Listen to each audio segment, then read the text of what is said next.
तो प्यारे दोस्तों, चलिए अब हम क्वेश्चंस को सॉल्व करना शुरू करते हैं। तो आप लोगों का स्वागत है जेएनवी पाठशाला में। आप लोग जेएनवी पाठशाला पे नए हैं तो इस चैनल से जुड़ जाइए, इस चैनल को सब्सक्राइब कर लीजिए। तो अब डिस्कस करते हैं हम अपने फर्स्ट क्वेश्चन को। तो ये जो आप देख सकते हो कि हमारा जो क्वेश्चन है वो हिंदी और इंग्लिश दोनों में है, इसलिए आपको कोई दिक्कत नहीं होगा, आप आराम से इसको सॉल्व कर सकते हो। और आप ये भी देख सकते हो कि जो हमारा लाइटनिंग वाला ये जो चैप्टर है ये एनसीईआरटी के 15 चैप्टर में दिया हुआ है, सम नेचुरल फेनोमेनन में। तो आप वहां से भी इसको अच्छे से पढ़ सकते हो इसके डिटेल में। तो यहाँ पे क्या दे रहा है कि lightning conductor are used to protect from the effect of, यानी जो लाइटनिंग कंडक्टर होता है वो किससे प्रोटेक्ट करने के लिए हमको लगाया जाता है। तो नॉर्मल सी बात है, रेन से तो नहीं, रेन से हमें प्रोटेक्शन की जरूरत ही नहीं होती है।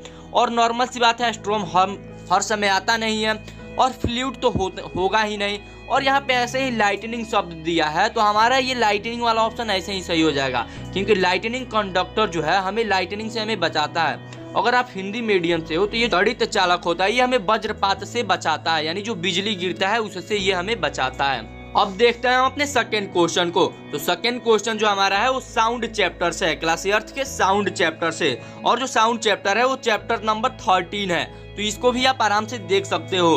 तो इस क्वेश्चन में बोल रहा है loudness of sound depends on, यानी जो ध्वनि की प्रबलता होती है वो किस पे निर्भर करती है।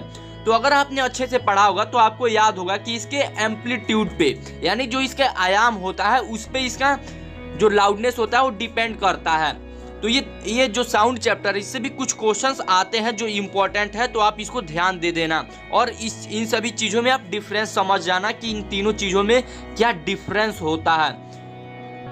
अब डिस्कस करते हैं हम अपने थर्ड क्वेश्चन को। तो थर्ड क्वेश्चन में आप एकदम आराम से देख सकते हो यहाँ पे क्या पूछ रहा है, which of the following is not part of female reproductive organ, यानी नॉट पूछ रहा है। तो इस बात को आपको ध्यान रखना है, यानी कौन सा भाग नहीं है इसमें।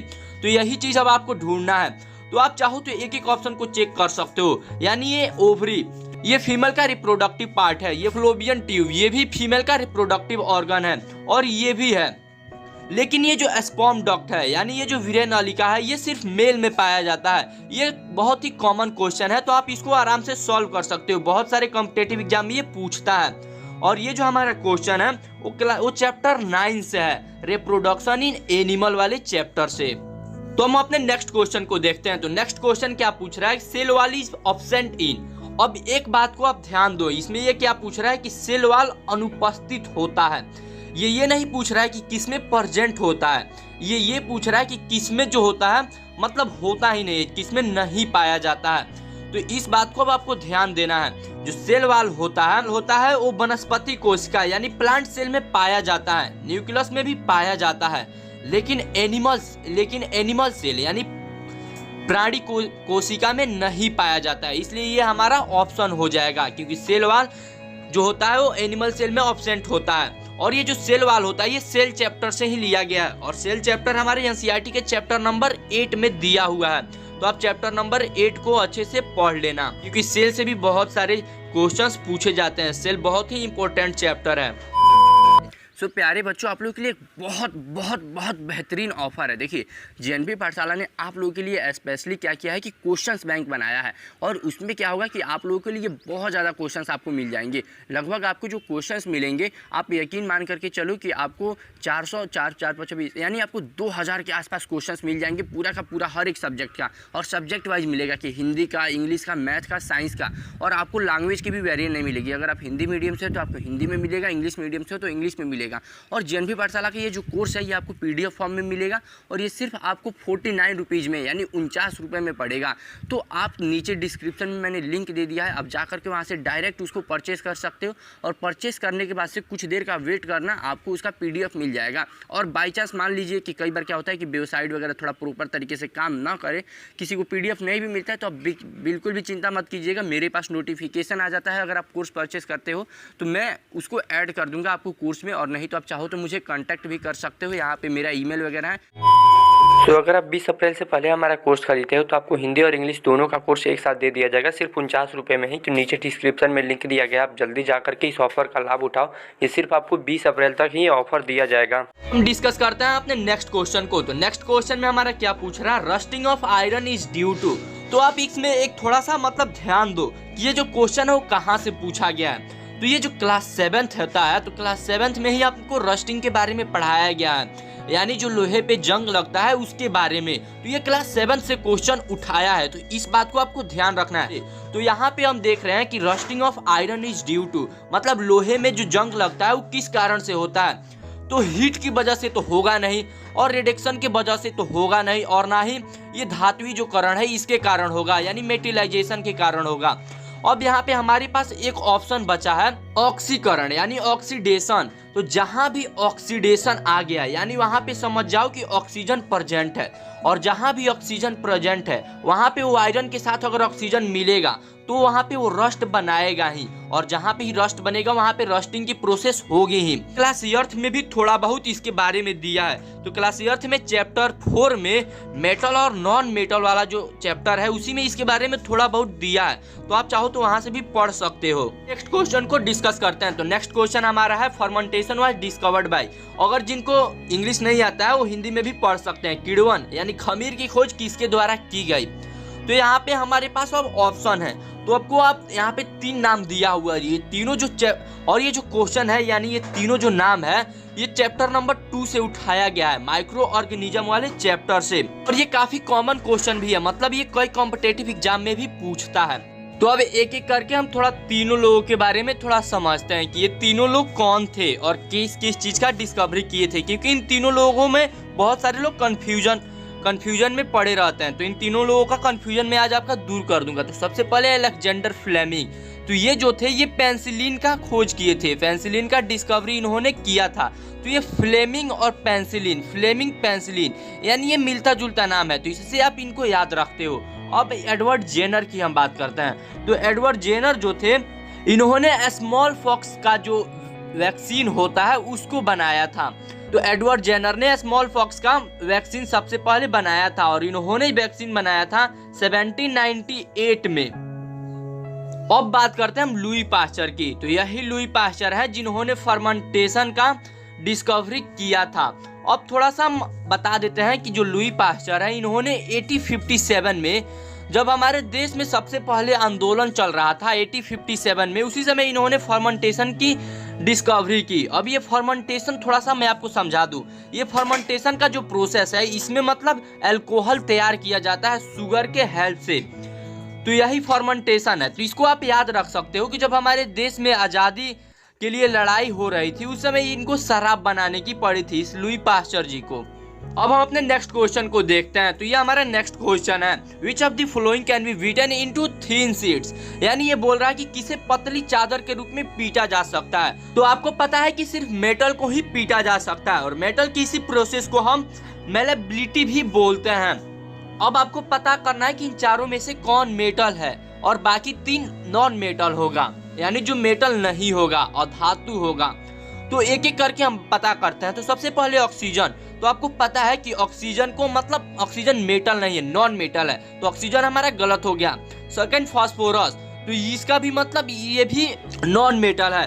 अब हम बात करते हैं ये सल्फर का। तो आज तक आपने सल्फर भी नहीं देखा होगा ऐसे मतलब सॉलिड रूप में, तो ये भी हमारा नॉन मेटल है। लेकिन जस्ता जो जिंक होता है ये सॉलिड मेटल में पाया जाता है। तो जो चीजें सॉलिड होगी वो नॉर्मल सी बात होता है कि वो ज्यादातर मेटल ही होता है। मतलब यहाँ पे मैं आपको समझाने के लिए सिर्फ इन 4 ऑप्शनों में से बता रहा हूँ, तो इसलिए हमारा ये जिंक ऑप्शन सही हो जाएगा। और ये हमारा मेटल वाले चैप्टर से लिया गया है, चैप्टर 4 से। तो अब हम डिस्कस करते हैं अपने नेक्स्ट क्वेश्चन को। तो नेक्स्ट क्वेश्चन आप थोड़ा सा इसमें दिमाग लगाने वाला चीज है। ये बोल रहा है which of the following is a pure substance made up a combination of 2 elements in a definite proportion, यानी एक निश्चित अनुपात में 2 से अधिक तत्वों को संयोजन से बना एक शुद्ध पदार्थ इनमें से कौन सा है। तो आप इसमें ये जो क्वेश्चन है ये क्लास 9th से मतलब लिया गया है। तो आप थोड़ा सा इसमें समझ सकते हो कि कोई क्वेश्चन जो होता है वो कभी कभी क्लास 9th से भी पूछ देता है एग्जाम में, तो इसलिए इस बात को आपको ध्यान देना है। जो कोयला है यहाँ पे इसकी बात हो ही नहीं रही है, ये होगा ही नहीं। और एयर जो है ये मिक्सचर है, तो इससे भी हमारा होगा नहीं क्योंकि इसमें कोई भी प्रोपोर्शन नहीं होता है। और मिल्क, तो मिल्क और एलिमेंट से हमारा कोई लेना देना ही नहीं है। अब हमारे पास सिर्फ यहाँ पे एक वाटर ही बचा है, क्योंकि जहाँ भी एलिमेंट की बात आती है वहाँ पे रिएक्शन की बात आ जाती है। और आपको यहाँ पे पता है कि एक वाटर ही H2O, यानी ये 1:8 में, यानी 1:8 ये वाटर का एक मतलब डिफिनिट प्रोपोर्शन होता है। तो इसलिए यहाँ पे हमारा वाटर का ऑप्शन सही हो जाएगा, हमारा पानी यहाँ पे सही है। और ये क्लास 9 से लिया गया क्वेश्चन है। तो अब बात करता हूँ अपने नेक्स्ट क्वेश्चन की। तो नेक्स्ट क्वेश्चन में बोल रहा है which of the following is a group of product obtain from coal, यानी कोल से प्राप्त इसमें से कौन सा प्रोडक्ट है जो ग्रुप में है। तो इसी के बारे में हमें इन चारों ऑप्शनों में से बताना है। तो ये जो हमारा क्वेश्चन है ये चैप्टर नंबर 5 से है, कोल एंड पेट्रोलियम वाले चैप्टर से। तो इसको अगर आपने डिटेल में पढ़ा होगा तभी आप इसका आंसर बता सकते हैं। तो ये जो कोक और कोल तार और कोल गैस, ये तीनों जो होता है यही तीनों कोयले से प्राप्त किया जाता है, क्योंकि जब कोल का प्रोसेसिंग किया जाता है तो उस समय ये तीनों चीजें कोयले से हमें प्राप्त होता है। इसलिए हमारा ऑप्शन सी यहाँ पे करेक्ट होगा। तो अब बात करते हैं हम अपने नेक्स्ट क्वेश्चन की। तो नेक्स्ट क्वेश्चन में बोल रहा है लैक्टोबैसिलियस बैक्टीरिया हेल्प टू मेक, यानी जो लैक्टोबैसिलियस बैक्टीरिया होता है वो किस चीज को इसमें बनाने में हेल्प करता है। तो एक चीज को आप याद रखो, जहां भी लैक्टो शब्द आ गया, ये लैक्टो शब्द का मतलब ही होता है एक प्रकार से मिल्क। जहां भी लैक्टो शब्द आ गया वहां पे मिल्क, मतलब आप समझ जाओ वहां पे मिल्क से रिलेटेड चीजों की बात की जा रही है। जैसे लैक्टोमीटर, यानी जो दूध से जिसकी प्योरिटी नापी जाती है, दूध की शुद्धता नापी जाती है। लैक्टोबैसिलियस बैक्टीरिया जो है ये भी मतलब मिल्क को कर्ड बनाने में हेल्प करता है, मिल्क को कर्ड बनाने में हेल्प करता है। इसलिए अपना हमारा ऑप्शन डी सही हो जाएगा।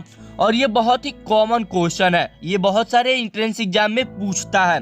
और यहाँ तक कि क्लास 7th अगर आपने अच्छे से पढ़ा होगा तो क्लास 7th में भी लैक्टोबैसिलियस बैक्टीरिया के बारे में थोड़ा बहुत बताया गया है। और क्लास 8th में भी माइक्रो ऑर्गेनिज्म वाली चैप्टर में दिया है, चैप्टर नंबर 2 में। तो अब बात करता हूँ अपने नेक्स्ट क्वेश्चन की। तो नेक्स्ट क्वेश्चन में बोल रहा है जो वर्ल्ड वाटर डे होता है वो किस दिन सेलिब्रेट किया जाता है। तो ये हमें इन 4 ऑप्शनों में से बताना है। ये बहुत ही कॉमन क्वेश्चन है, तो इस बात का आप ध्यान रखना, ये बहुत सारे एंट्रेंस एग्जाम में पूछता है। तो एक बार मैं आपको बता दे रहा हूँ, ये जो होता है हमारा 22 मार्च को मनाया जाता है पर ईयर। बात करता हूँ अपने नेक्स्ट क्वेश्चन की। तो नेक्स्ट क्वेश्चन में क्या बोल रहा है the placement of conversion of biocity in their natural habitat. तो इसमें से हमें इन 4 ऑप्शनों में से बताना है कि कौन सा 2 पेयर में सही होगा, यानी इन चारों में से कौन जो 2 है वो 2 मतलब फिट बैठेगा। तो ये जो हमारा क्वेश्चन है ये चैप्टर नंबर 7 से लिया गया है, conversion of plant and animals वाले चैप्टर से। तो इसमें जो होगा हमारा ऑप्शन सी सही होगा। नेक्स्ट क्वेश्चन में हमारा पूछ रहा है which of the following is considered as a clean fuel. इसमें किसे क्लीन फ्यूल का मतलब किसे क्लीन फ्यूल के रूप में देखा जा सकता है, किसे स्वच्छ ईंधन माना जाता है, यही हमें बताना है इन चारों में से। तो एक एक को हम समझते हैं, काऊ डंग। तो ये तो होगा नहीं क्योंकि इससे बहुत ज्यादा पॉल्यूशन होता है। पेट्रोल, आपको पता है पेट्रोल से भी पॉल्यूशन होता है। अब ये केरोसिन है, तो केरोसिन जो होगा ये भी नहीं होगा, मिट्टी का तेल। अब हमारे पास एक हाइड्रोजन है, तो आपको पता है कि हाइड्रोजन का जो यूज होता है वो रॉकेट में यूज किया जाता है। और जो हाइड्रोजन होता है जब हम इसका यूज करते हैं तो इससे सिर्फ H2O प्रोड्यूस होता है, यानी सिर्फ वाटर प्रोड्यूस होता है। और हाइड्रोजन को फ्यूचर फ्यूल के रूप में भी देखा जाता है, ताकि मतलब फ्यूचर में अगर फ्यूल के रूप में हम हो ना हो हाइड्रोजन का यूज कर सकते हैं। तो जो हमारा सबसे क्लीन यहाँ पे फ्यूल है वो हाइड्रोजन ही है। तो इस बात को आपको ध्यान रखना है कि इन चारों में से हमें बताना है, न कि सिर्फ हमें हाइड्रोजन को ही बता देना है कि क्लीन फ्यूल है। तो जो 4 ऑप्शन दिया रहता है उन सभी को चेक करना पड़ता है कि कौन यहाँ पे फिट बैठेगा। तो वीडियो कैसी थी नीचे कमेंट करना और वीडियो को लाइक कर देना और अपने दोस्तों के साथ शेयर भी कर देना। तो चैनल को सब्सक्राइब करके बेल आइकन को ऑन कर लो। तब तक फिर मिलते हैं अगले वीडियो में, तब तक के लिए जय हिंद।